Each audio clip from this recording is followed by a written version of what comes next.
Nama aku Cindy Cahyani, bisa dipanggil Cincan. Di sini aku mau menjelaskan mengenai pengaruh climate change terhadap populasi kunang-kunang. Oke, jadi climate change ini sendiri sangat-sangat berpengaruh ya terhadap populasi kunang-kunang. Climate change memicu kayak panas gelombang, terus kebakaran, terus kekeringan lahan gitu. Jadi seperti yang kita tahu, kunang-kunang sangat-sangat sensitif dan membutuhkan air yang bersih, udara yang bersih. Dampak dari perubahan suhu itu seperti yang terjadi di tahun lalu dari sekitaran bulan Agustus sampai Desember itu kan terjadi El Nino ya di Indonesia, khususnya di Bali ini. Nah, kan itu kami lagi ngelakuin riset selama masa-masa El Nino. Dampak dari El Nino ini menyebabkan kayak suhu tinggi, jadi kunang-kunang tidak dapat bertahan hidup di suhu yang lebih dari 25 derajat Celcius. Perubahan suhu yang berkepanjangan seperti yang terjadi di tahun lalu. Nah, El Nino ini mengakibatkan suhu tinggi, kemudian kelembapan udara menjadi rendah seperti itu. Sedangkan kunang-kunang sendiri sangat-sangat membutuhkan temperatur yang optimal dan humidity yang optimal untuk bisa bertahan hidup seperti itu. Kemudian bukan hanya di kunang-kunang, bahkan dari tingkat gen, spesies, bahkan ekosistem bisa terancam. Perubahan suhu berdampak kepada serangga-serangga yang memiliki fungsi dalam ekosistem ini, khususnya bagi serangga yang berdarah dingin. Nah, kunang-kunang ini termasuk serangga yang berdarah dingin. Serangga kecil seperti kunang-kunang sangat-sangat terancam ketika terjadi perubahan suhu. Di bulan-bulan itu sangat banyak larva yang mati karena larva sendiri sangat membutuhkan suhu yang optimal di kisaran 22 hingga 25 derajat Celcius seperti itu. Perubahan suhu sangat berpengaruh terhadap keseluruhan life cycle dari kunang-kunang. Dimulai dari telur, memang umumnya di suhu yang lebih hangat, telur itu bisa lebih cepat menetas seperti itu. Tapi ketika suhunya terlalu tinggi dan humidity-nya terlalu rendah, bisa jadi telur dari kunang-kunang ini gagal menetas karena pernah waktu itu kayak suhunya terlalu tinggi sama ininya terlalu kering, humidity-nya terlalu kering, telurnya malah jadi keras gitu, jadi kayak udah nggak bisa netas. Jadi bayangin aja kayak ada sekitaran berapa ratus, lebih dari 100 telur yang tidak jadi menetas. Ketika suhunya lebih tinggi, memang biasanya larva lebih sering molting atau berganti kulit gitu. Tapi ketika terlalu panas, mereka tidak dapat bertahan hidup dan mati. Kemudian ketika suhu terlalu kering, tidak dijaga kelembapannya, larvanya itu menjadi kering dan mati juga seperti itu. Selanjutnya dampak dari perubahan cuaca terhadap fase pupa. Nah, jadi ketika fase pupa, larva kan membuat kukun dari tanah gitu. Jadi ketika suhunya terlalu tinggi dan kelembapannya terlalu rendah, maka mereka nggak bisa bikin kukun karena tanahnya itu kan kering. Jadi nggak bisa mereka bikin untuk merekatkan kukunnya. Mereka nggak bisa kalau tanahnya terlalu kering. Terus kemudian ketika udah di fase pupa juga, suhu di sekitarannya kering, kukunnya kering, jadi otomatis mereka nggak bisa keluar dari dalam kukunnya. Oke, selanjutnya dampak dari perubahan cuaca terhadap fase kunang-kunang. Jadi ketika fase kunang-kunang, mereka fokus dengan mencari pasangan, mating, dan bereproduksi. Jadi ketika terjadi perubahan suhu, biasanya banyak kebakaran yang terjadi di mana-mana. Jadi kebakaran ini menyebabkan kayak udaranya tidak bersih. Sedangkan kunang-kunang ini sangat-sangat membutuhkan udara yang bersih untuk bertahan hidup. Kemudian terjadi banjir. Nah, banjir ini kan mengakibatkan kayak kurangnya ketersediaan air bersih. Sedangkan kunang-kunang mencari pasangan atau meletakkan telurnya itu di air. Tantangan yang paling pertama itu suhu, kemudian kelembapan, kemudian ketersediaan makanan dulu, baru predator, setelah itu baru human error yang terjadi di lab dan di lapangan. Jadi kunang-kunang dan keseluruhan siklusnya sangat-sangat bergantung terhadap suhu.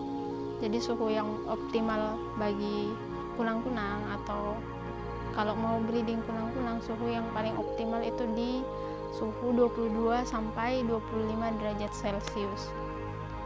Oke, jadi salah satu tantangan kami dalam breeding kunang-kunang itu tentunya di humidity-nya. Jadi humidity-nya itu harus di angka sekitaran 65% sampai 70-an% gitu. Baru bisa dikatakan bahwa itu adalah humidity yang tepat atau yang optimal bagi habitat kunang-kunang. Jadi ketika humidity-nya kurang, siklus kunang-kunang akan terganggu, terkhususnya di bagian larva dan di fase pupanya.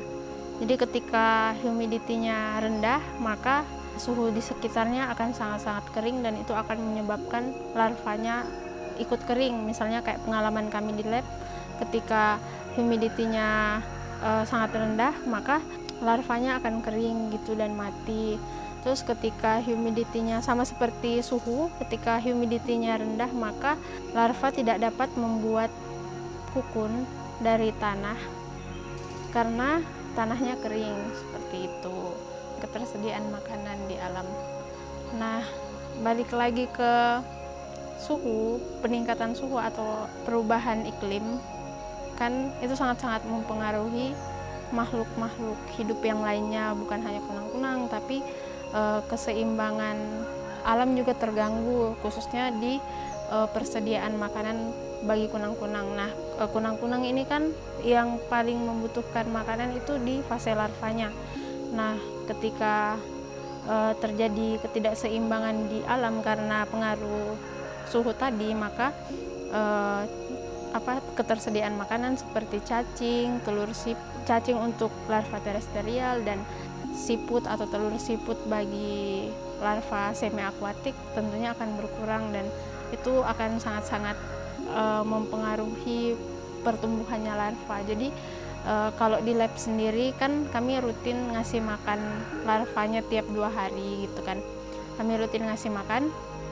Jadi makin kayak lebih cepat pertumbuhannya gitu dibandingkan mereka yang di alam. Kan kalau di alam belum tentu mereka bisa dapat cacing tiap hari gitu kan, atau mungkin bisa jadi kayak mereka baru bisa makan setelah 4 hari, sedangkan berdasarkan penelitian kayak larva itu harus dikasih makan tiap 2 hari gitulah, lebih dari 2 hari mati kayak gitu.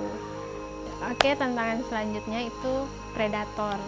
Nah, jadi kunang-kunang nih punya banyak predator di alam, apalagi di alam bebas. Ini kan banyak predator.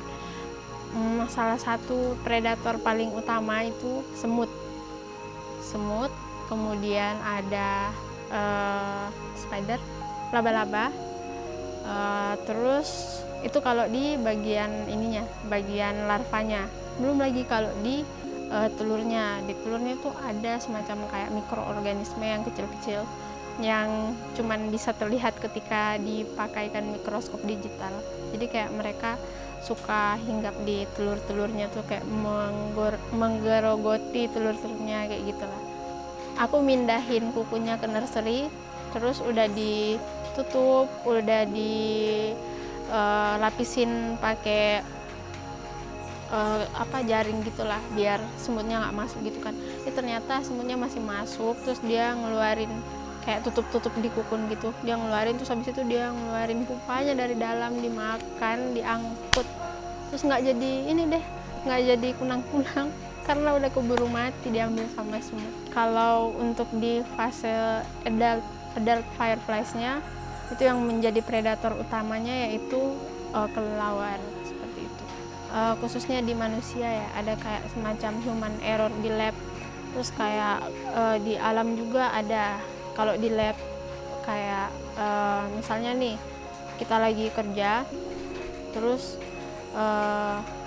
kan kalau mau ganti media, dikeluarin medianya, terus habis itu pertama kan larvanya ditaruh dulu nih di suatu wadah kayak gitu.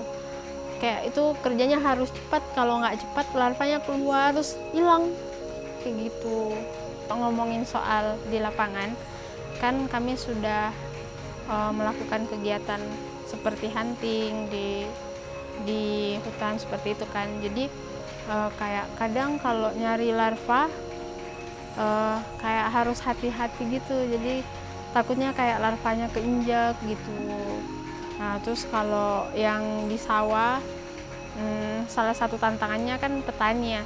Petani biasanya lebih suka menggunakan pestisida yang tidak alami atau pestisida kimia kayak gitu.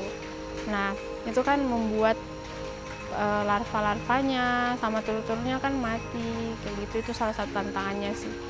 Salah satu tantangannya kayak mengedukasi petani atau warga lokal kayak gitu supaya tidak menggunakan pestisida kimia seperti itu. Terus selanjutnya ini, kalau kalian memperhatikan petani setelah panen biasanya kan jeraminya dibakar kayak gitu kan, dibakar. Nah mereka nggak tahu di daerah situ, sekitaran situ ada larva, jadi secara nggak langsung larvanya ikut kebakar, mati deh, nggak jadi kunang-kunang kayak gitu.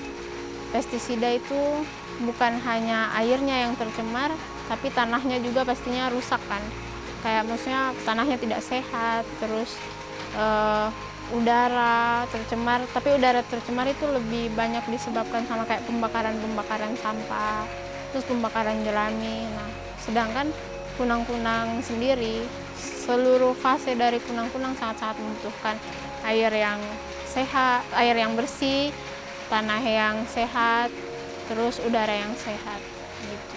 Selama fase hidupnya, khususnya di adult fireflies yang hanya sekitaran 3 minggu sampai 1 bulan, mereka cuma fokus mencari pasangannya, kemudian mating dan reproduksi kayak gitu. Jadi pernah disampaikan mungkin oleh Kak Dirham atau oleh Novi Bliwayan, kan kunang-kunang berkomunikasi dengan cahayanya. Ketika banyaknya light pollution seperti di kota-kota besar, mereka nggak bisa berkomunikasi, mereka nggak bisa menemukan pasangannya. Kemudian tidak ada deh fase-fase telur sampai adult fireflies yang baru. Jadi itu sih salah satu kendalanya.